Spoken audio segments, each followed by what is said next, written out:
The Quasar installs very neat, clean, and concise in the boat, car, tank, or whatever surface model you so choose to control with it.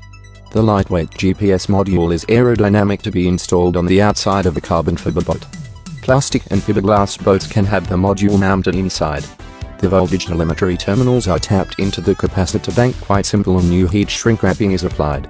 All of the wiring fits neatly under the deck and does not intrude with the moving parts, or the removal or installation of the battery. Its performance is remarkable, as never has a GPS-equipped surface model been offered as a ready-to-run model. We now offer the Quasar GPS talking radio as an upgrade to all of our models. Be it the Dominator, self-righting Dominator, Animal Twin Cat, or even the Mini Dome, the Quasar can be charged using a cell phone charger as long as an approved 1-second LiPo battery is installed.